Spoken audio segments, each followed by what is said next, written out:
Hey guys, tonight we find ourselves standing before the gates of ancient Babylon. And I don't mean some dusty ruins buried under a harsh desert sun.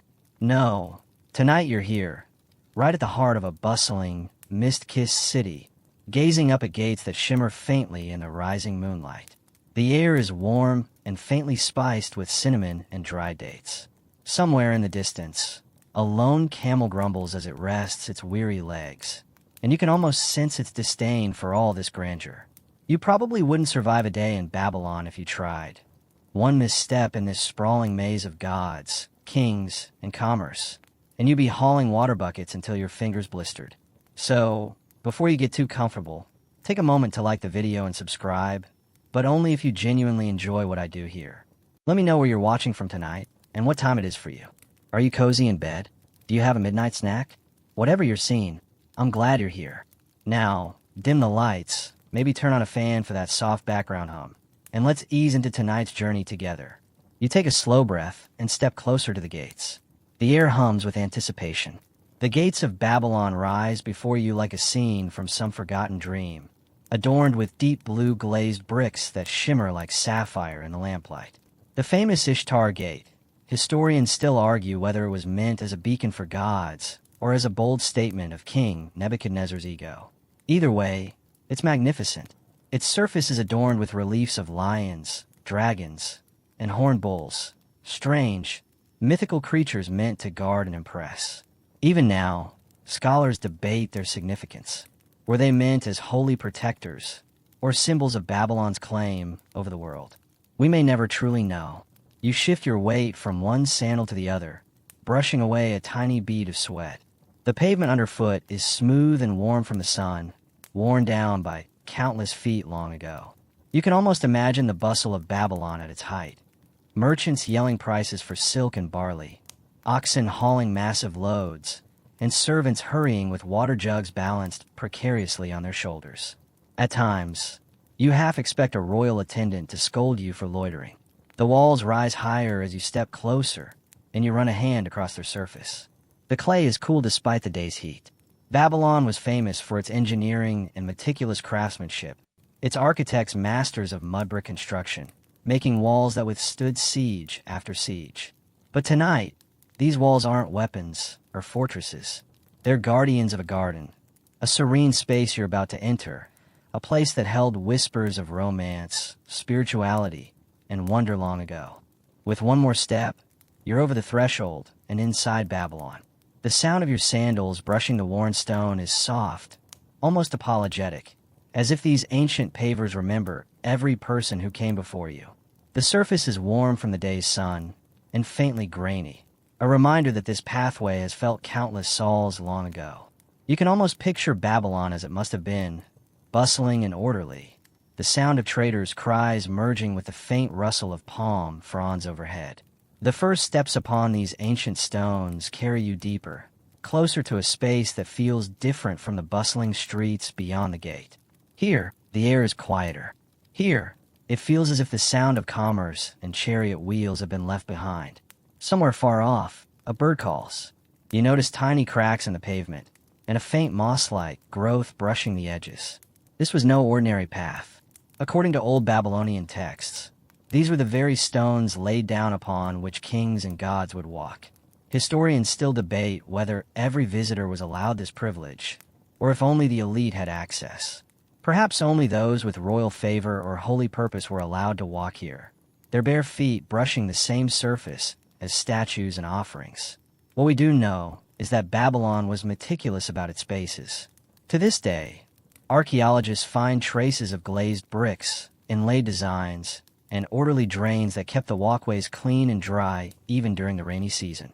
A faint breeze sways through, brushing the tops of palm fronds overhead, and you can almost hear the faint whisper of history. What a place this must have been when Babylon was in its glory, an orderly paradise within a bustling metropolis. And here you stand, a quiet witness, brushing your hand across the warm stone. According to a popular theory, these pathways weren't just for decoration. They were a symbol, a statement that Babylon was a place where nature and design met as equals. Some scholars still wonder aloud if these garden paths were laid intentionally to slow down the visitor's walk, making every step an act of reverence. As you move further inward, the sound of water begins to tease the air. Somewhere beyond this path lies a garden that inspired myths and inspired songs. The sound of trickling water is faint now, almost shy, but growing closer. Whatever lies ahead has been waiting for you, quietly, for millennia. You lift your gaze, and the garden's rising tiers begin to emerge from the misty twilight. The path before you is no longer flat, no longer a straightforward walk. Instead, it slopes gently upward, rising towards the first terrace. Babylon's hanging garden, as stories called it, was more than a garden. It was a vertical miracle. The air here is cooler, shaded by arches adorned with vines, and the faint sound of water grows stronger, whispering its invitation. You can almost feel the mist brushing your skin.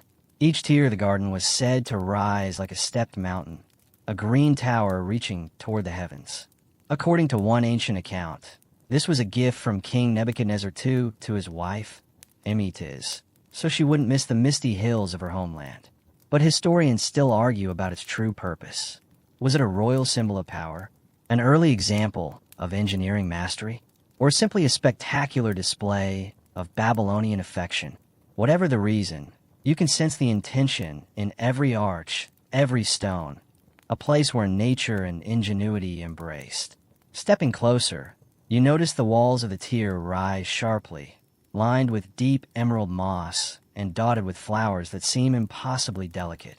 The engineering here was a wonder of its time, a feat achieved by Babylonian architects long before steel and concrete. They used bricks sealed with bitumen and lined the tiers with lead to carry water upward, ensuring that every level remained lush and green. The sound of water, a soft gurgle, reminds you that this was a garden built not for vanity, but for life itself. A faint, sweet aroma drifts down from the upper tiers, a hint of flowers that have long since vanished from this earth. Scholars still ponder which species Babylon cherished, and some claim that rare plants and fragrant blossoms came from as far away as India and Egypt. The garden may have acted like a living map, a botanical record of Babylon's connections across the ancient world. To this day, archaeologists debate its layout and design, some questioning if it ever truly existed. But as you stand here, mist brushing your nose, it feels as real as the stone beneath your feet. Through these tiers, Babylon spoke its message to all who entered. This was a city that refused to accept limits, a place that molded earth and water into beauty.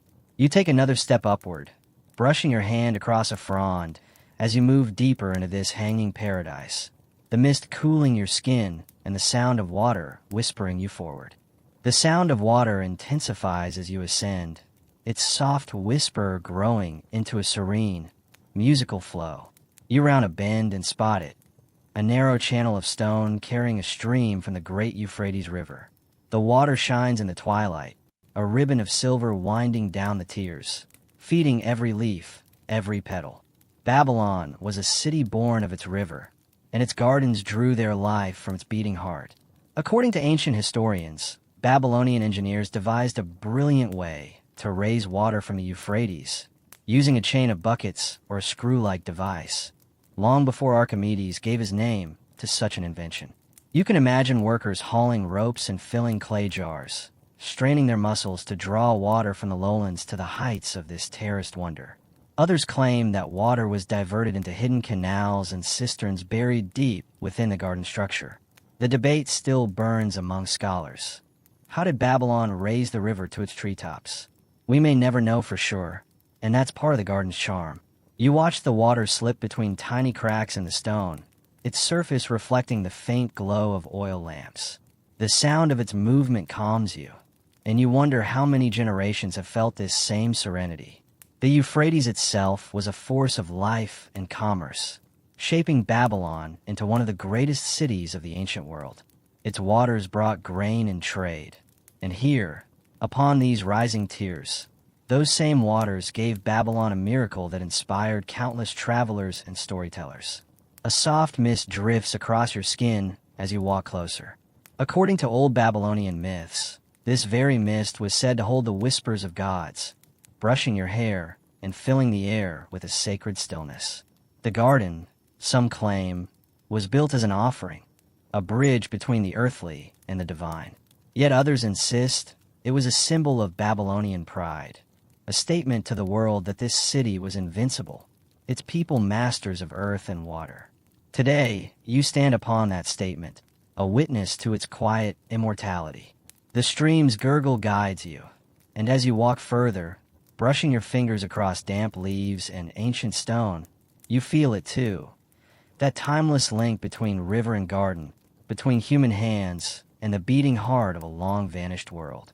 You move further along the garden's path, brushing aside a palm frond that sways lazily in the faint Babylonian breeze. The sound of water you've been following grows softer now, replaced by the whisper of tall, graceful palm trees rising like giants above you. These trees weren't just decoration. In Babylon, the date palm was called the tree of life for a reason.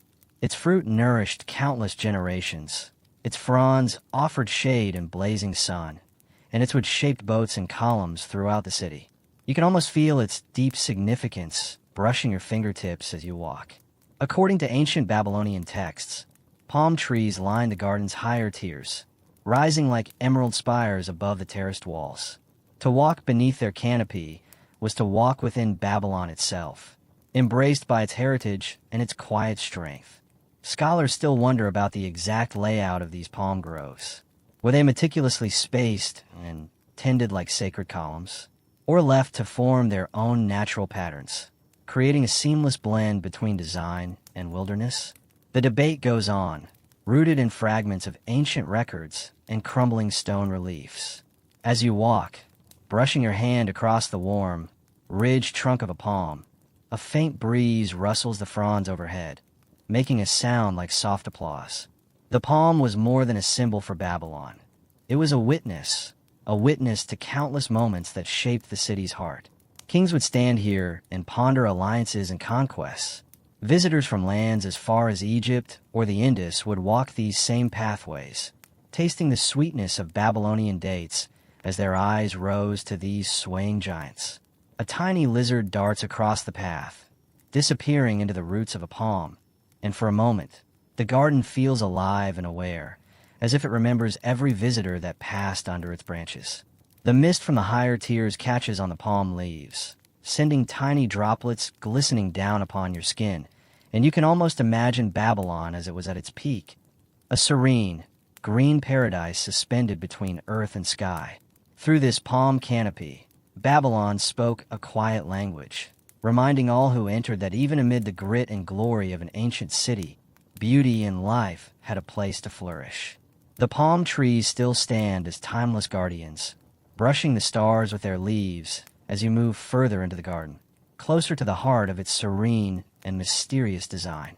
As you step deeper into the garden, the air grows softer, richer with a faint sweetness that threads its way between the palm fronds. Suddenly, a shift occurs. The path leads you to a space adorned with flowers that seem almost unreal. They rise from shallow beds of rich earth, spilling across the edges of stone basins, brushing your hands with petals soft as silk.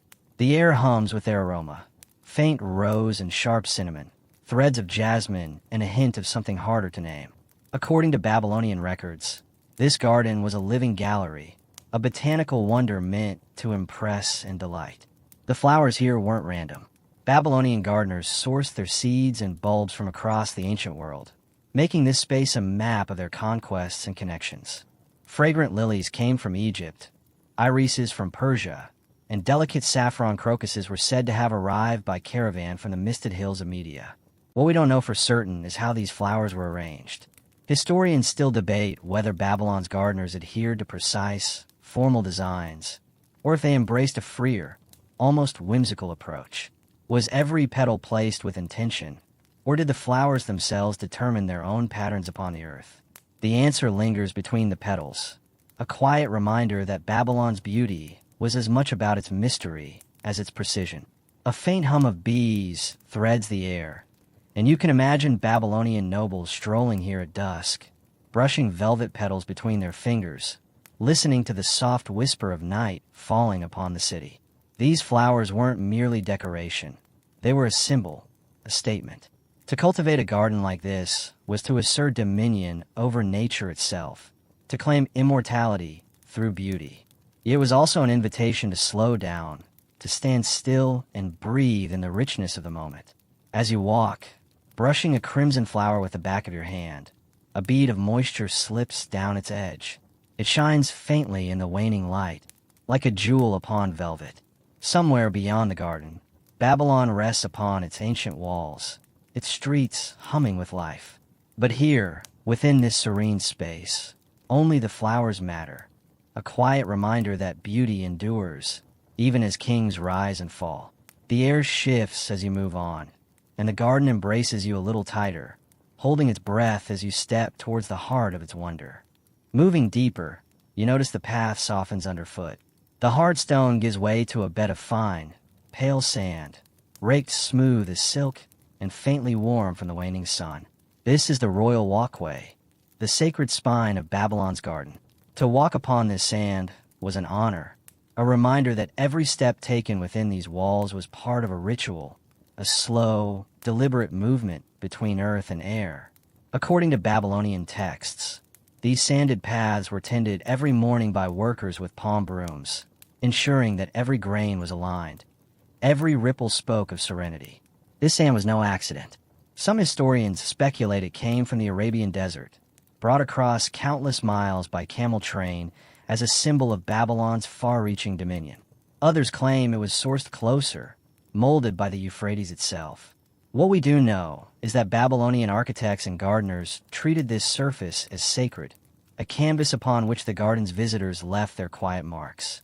Even now, long after those footprints have been wiped away, the sand seems to whisper of countless steps, kings and queens, priests and merchants, wandering barefoot upon its yielding surface. As you walk, your toes sink slightly, and the sound of sand brushing sand is soft and hypnotic, like a faint sigh rising from the earth. The air here carries the faint smell of damp moss and flowers, a reminder that life still pulses within this ancient space. According to some Babylonian inscriptions, this sand marked the boundary between the everyday and the sacred, a threshold one crossed not with haste, but with reverence. Historians still debate this point. Did Babylon's architects envision this path as a literal link between the gods and their people? Or was it simply a statement of earthly luxury, a royal playground suspended between earth and sky? The truth rests somewhere between those ideas, buried like a seed deep within Babylon's soil. Whatever its intention, this sand delivers a sensation unlike any other. Its warmth embraces the soles of your feet, rising slowly into your legs, reminding you that even in ruins, Babylon still breathes. With each step, the garden quiets, cradling the sound of your movement until it vanishes completely. Here, upon this royal path, Babylon whispers its oldest secret. Beauty and belonging arise from moments of stillness, from footprints pressed upon the earth and carried forth by the wind.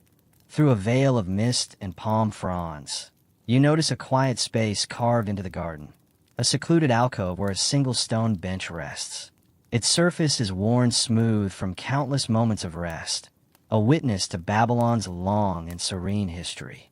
According to ancient Babylonian texts, spaces like this weren't just decorative spots. They were intentionally placed for reflection, a space where a visitor could step out of the bustling world and settle into a moment of stillness. Here, amid trailing vines and faintly fragrant flowers, the air feels cooler, softer. The mist that rises from the lower tiers drifts across the bench, brushing the stone like a whisper. You run your hand across its surface and imagine countless hands that have done the same. Countless moments when a Babylonian noble, priest, or visitor sank down upon its surface to contemplate the world beyond the garden walls.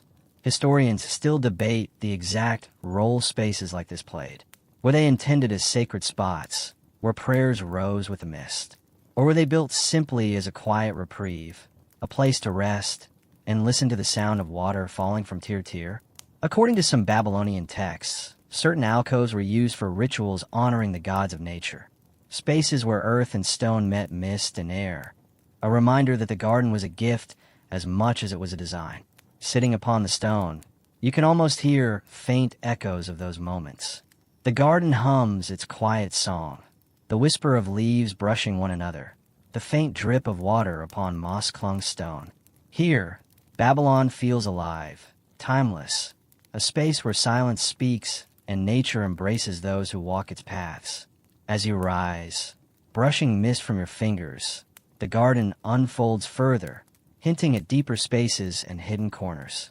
Whatever its original purpose, this stone alcove holds the heart of Babylon within its curves, a quiet witness, a keeper of moments that span centuries. In its silence, you can feel the threads of Babylon's long, languid beauty winding themselves around you, reminding you that this was, and will always be, a place to rest, to wonder, and to remember. You leave the quiet alcove behind, and, as you walk deeper along the path, the air changes.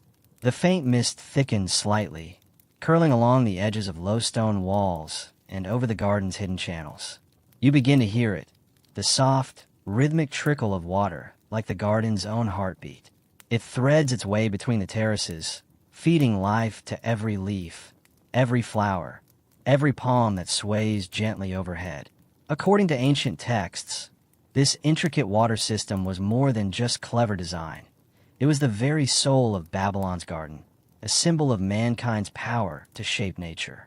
You pause beside one of these channels, where the water slips over dark stone, its surface shimmering faintly in the fading light.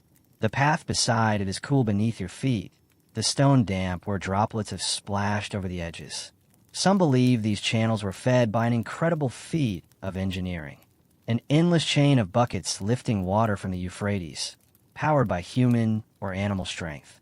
Others argue for hidden reservoirs, artfully concealed within the garden's foundations. Historians still debate the method. Was it simple and laborious, or astonishingly advanced for its time? The truth lies buried beneath centuries of sand and stone. Whatever the means, the effect is still magical. The sound of water merges with the soft rustling of palm fronds, creating a melody that fills the space with calm. According to Babylonian belief, water was a sacred gift, a symbol of fertility and blessing from the gods. The mist that rises from these channels wasn't merely an accident of design. It was said to be the breath of the garden itself, a veil that blurred the line between the mortal and the divine. As you follow the channel's curve, you catch glimpses of how this hidden lifeline nourishes the garden. Tiny ferns and mosses clinging to the stones, flowers blooming where the water lingers longest. The air here feels rich, clean, touched by the coolness of flowing water. Every step forward deepens your connection to this ancient place, as if Babylon's quiet voice rises with the mist, inviting you to listen, to wonder, and to remember. The mist parts as you step onward, and the path widens beneath your feet, revealing a raised terrace bathed in the soft blush of twilight.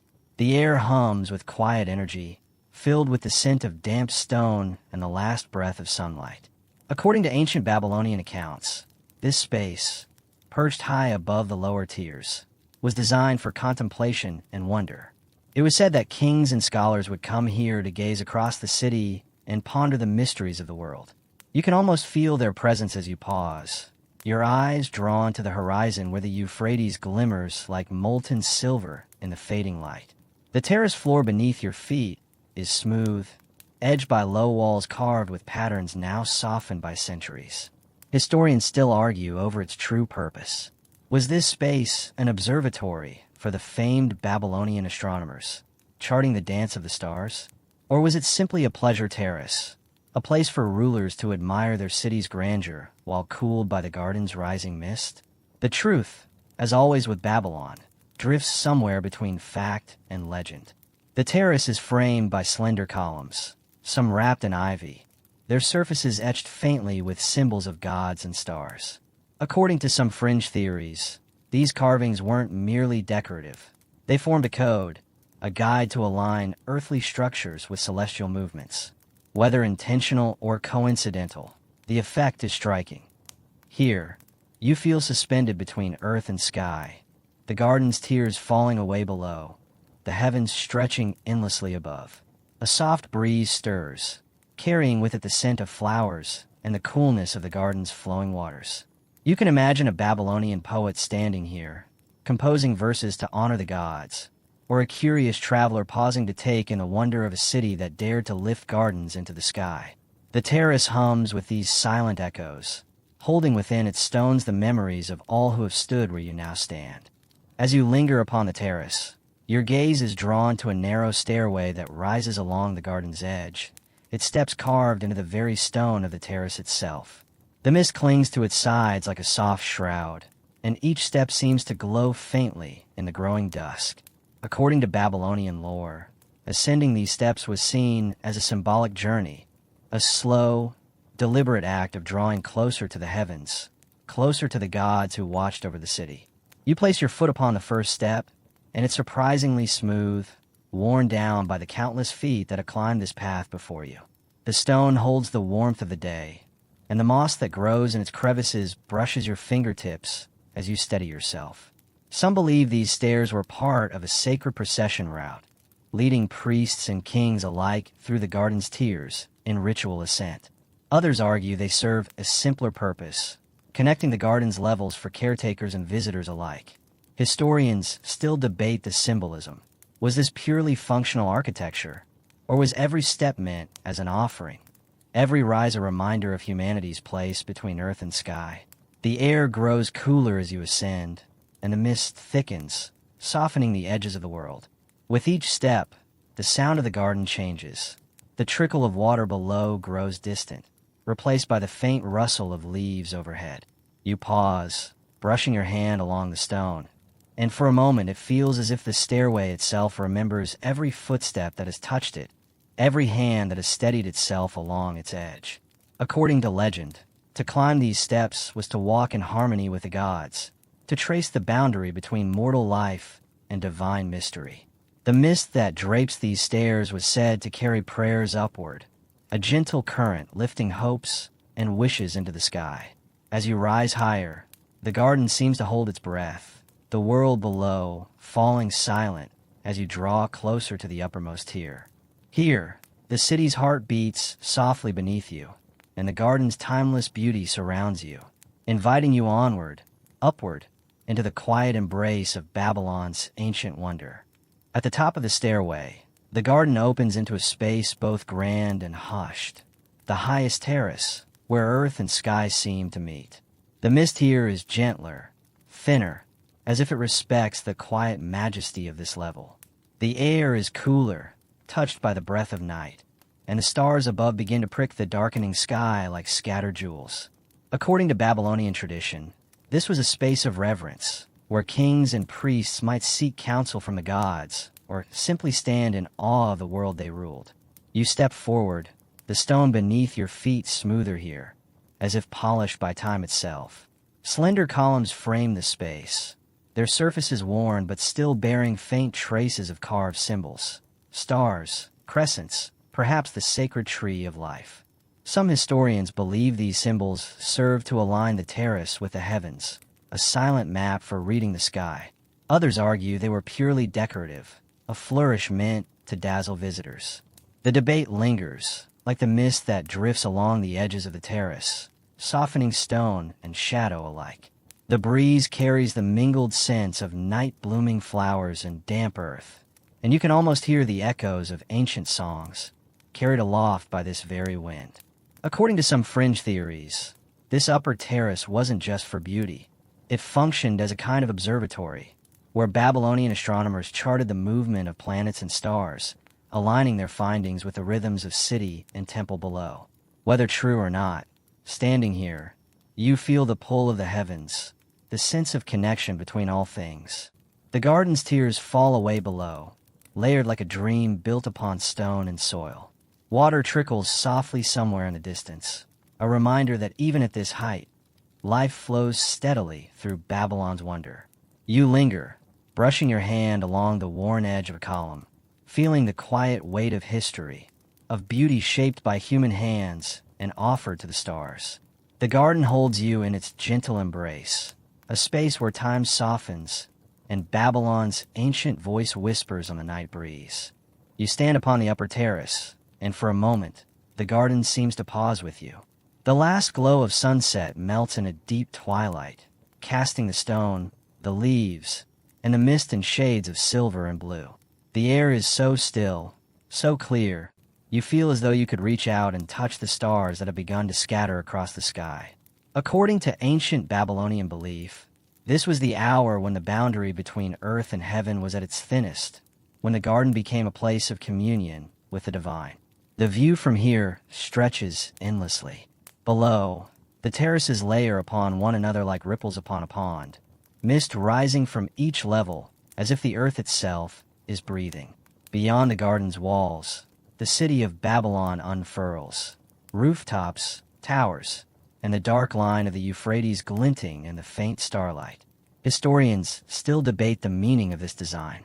Was this lofty height intended purely to impress visiting dignitaries, a bold statement of Babylon's power? Or was it a sacred space, a temple of nature where kings and priests could reflect upon their duties beneath the stars? The truth may rest in both ideas, intertwined like vine and stone. According to some lesser-known theories, the garden's upper terrace was laid out to echo constellations, a map of the heavens drawn upon the earth. The columns, the beds of flowers, the placement of trees, all arranged to mirror the sky above, binding the city's fate to that of the cosmos. Whether intentional or coincidence, the effect is undeniable. Standing here, you feel part of something vast, something eternal. The mist stirs at your feet, cool against your skin, and a soft breeze carries the faintest scent of night jasmine. The garden hums with quiet life, the sound of water somewhere far below mingling with the rustle of palm fronds. Babylon's garden was not merely a place of beauty. It was a reminder, a prayer carved in stone and planted in soil, that humanity could reach upward, could honor both earth and sky. And as you stand here, the stars watching silently above, you feel that ancient hope settle gently upon your shoulders. The night deepens, and the upper terrace of the garden becomes a realm of soft shadows and silvered mist. The stars above multiply, scattering across the dark sky like countless forgotten stories, each one watching over Babylon's ancient wonder. The breeze grows cooler, brushing your skin with the faintest chill, carrying with it the mingled scents of stone, water, and blossoms that bloom only after the sun's retreat. According to old Babylonian belief, this was the sacred hour, the time when the garden belonged to the gods as much as to humankind. You walk slowly along the terrace edge, where a low stone wall marks the boundary between earth and the vastness beyond. The city lies below in quiet silhouette, its towers and rooftops softened by distance and night. The garden's tiers fade one into the other beneath you, mist rising from each like a veil. Historians still debate whether this view was meant as a political statement, a demonstration of the king's mastery over nature and city alike, or whether it was designed as a sacred offering, a reminder that beauty itself is a form of worship. The garden's secrets, like its mists, refuse to be pinned down. According to some lesser-known traditions, the upper terrace was used for star rituals, ceremonies where priests and kings traced the movements of the heavens, believing that Babylon's fate was written in the stars. Some believe the very layout of this garden tier mirrored the constellations above, a map of the sky laid upon the earth in stone, soil, and leaf. Whether these alignments were intentional or not, standing here, you cannot help but feel connected to the cosmos, as though the garden is an ancient bridge between this world and the vast, silent night. The breeze stirs once more, setting the palms to a gentle rustle and sending ripples across the garden surface. The sound of water, faint but steady, threads its way through the quiet. You linger, breathing in the cool night air, feeling Babylon's heartbeat in the hush around you. The garden endures, a testament to human wonder, a song of stone and mist offered up to the stars. The garden stands hushed now, wrapped in the soft embrace of night. The stars glisten like distant fires, and the mist that clings to the terraces glows faintly under their light, as if the garden itself remembers. You walk slowly, tracing the edge of the upper terrace, each step deliberate, quiet, as though you are afraid to wake the sleeping city below. According to ancient Babylonian lore, these late hours were sacred, a time when the garden's beauty was at its purest, when the divide between mortals and gods felt thinnest, like mist between your fingers. The breeze moves gently through the palms, carrying with it the scent of night blooms and damp stone.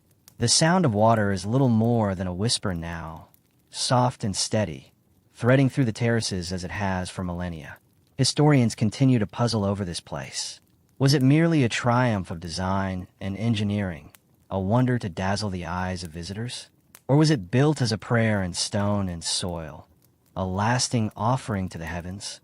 Perhaps, like the garden itself, the truth lies between, both a marvel of human hands and a hymn to the divine. According to some fringe theories, the uppermost tier was where Babylonian kings would come to speak their hopes aloud beneath the stars, trusting that the gods, hearing them, might weave mercy into their fates. You pause where they might once have stood, hand resting lightly on a weathered column, feeling the cool stone beneath your palm.